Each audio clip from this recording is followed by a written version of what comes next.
Students, देखिए आज हमारा जो टॉपिक होगा प्रोबेबिलिटी के अंदर आप कॉम्बिनेशन कैसे यूज़ करते हो और विदाउट यूजिंग द फैक्टोरियल। इसके लिए हम एक एग्जांपल लेके चलते हैं। सपोज करो हमारे पास एक बैग है। ए बैग कंटेन 6 वाइट और 4 ब्लैक बॉल।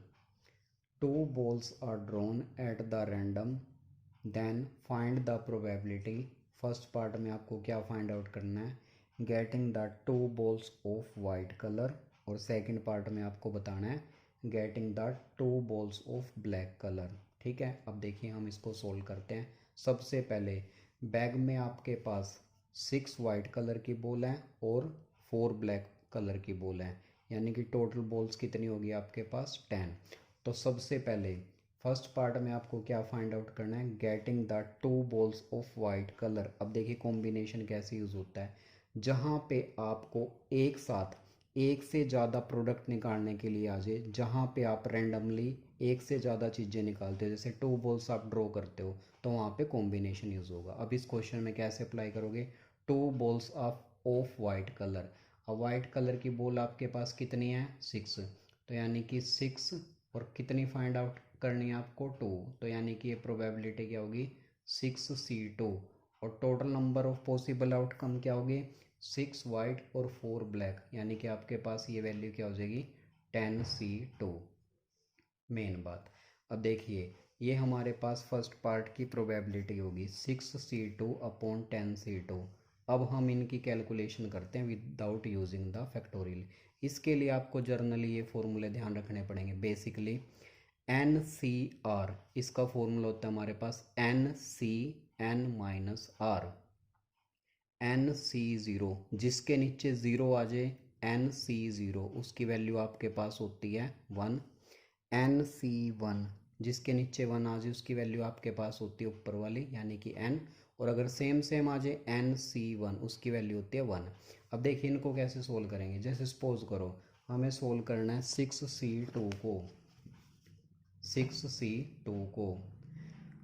अब नीचे 2 है तो ऊपर वाली टर्म को आप 2 टाइम्स रिड्यूस कीजिए एक कम करके, यानी कि 6 इंटू 5 अपॉन, और नीचे वाली टर्म को 1 तक 2 इंटू 1।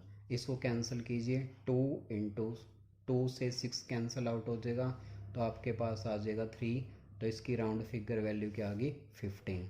ठीक है, अब इसी हिसाब से हम सोल्व करते हैं 10C2 को। 10C2 देखिए 10C2 कैसे सोल्व होगा, 10C2 नीचे के आपके पास 2, तो ऊपर वाली टर्म को 10 से शुरू करके 2 टाइम्स लिख लिए एक कम करके, यानी कि 10 इंटू 9, और नीचे वाली को 1 तक 2 इंटू 1। तो इसको कैंसिल आउट करोगे 2 से 10 5 5 9 ज़ा 45। इसी चीज़ के हम कुछ एग्जांपल और करते हैं जिससे आपकी कॉन्सेप्ट थोड़ा और अच्छे से क्लियर हो जाए। अब देखिए जैसे सपोज करो हमें वैल्यू फाइंड आउट करनी है 6C3 की, तो क्या करोगे, नीचे 3 है तो ऊपर वाली टर्म को 6 से शुरू करके, यानी कि 6 से शुरू करके हम इसको 3 टाइम्स रिड्यूस करेंगे, 6 इंटू 5 इंटू 4, और नीचे वाले को हमेशा 1 तक 3 इंटू 2 इंटू 1। अब इसको कैंसिल आउट कर लीजिए, 3 2 ज़ा 6, 6 से 6 कैंसिल आपका, तो 5 4 ज़ा 20, तो इसकी वैल्यू क्या आ जाएगी आपके पास 20।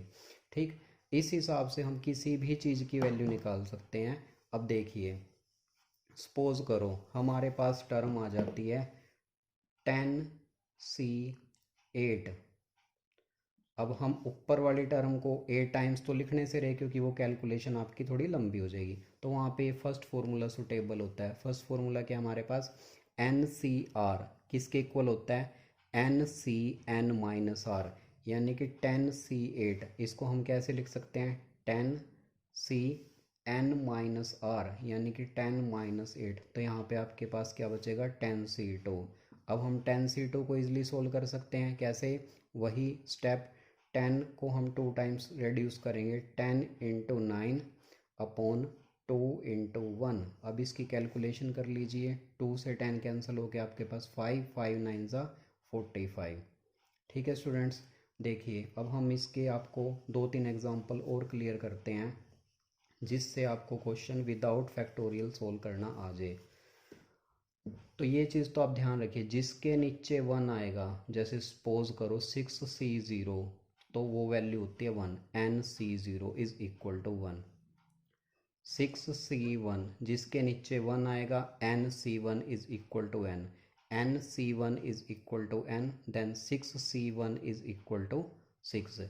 अब 6C4 आ जाए सपोज करो आपके पास। अब हम सोचते हैं यहाँ पे जो नीचे r होता है वो कम से कम छोटा होना चाहिए, यानी कि 6C4।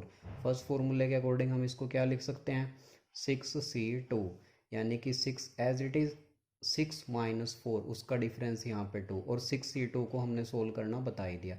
तो इस हिसाब से आप हर क्वेश्चन को बिना फैक्टोरियल यूज़ करे सोल्व कर सकते हो, और इसमें आपकी टाइम कंजप्शन होती है, टाइम कंज्यूमिंग होती है, तो ये हमारे लिए ईजिली पड़ता है। ठीक है स्टूडेंट्स, अब जैसे हम 1-2 एग्जांपल और लेके चलते हैं। जैसे सपोज करो आपको वैल्यू फाइंड आउट करनी हो 52C50 की। अब हम 52 को 50 टाइम्स तो लिखने से रहे, तो फर्स्ट फॉर्मूला हमारे लिए सूटेबल है, यानी कि NCR is equal to NCN-R। तो यानी कि हम इसको क्या लिख सकते हैं, हम इसको लिख सकते हैं 52C50 is equal to N as it is N-R, यानी कि 52 - 50, ये आपके पास कितना आ जाएगा 2।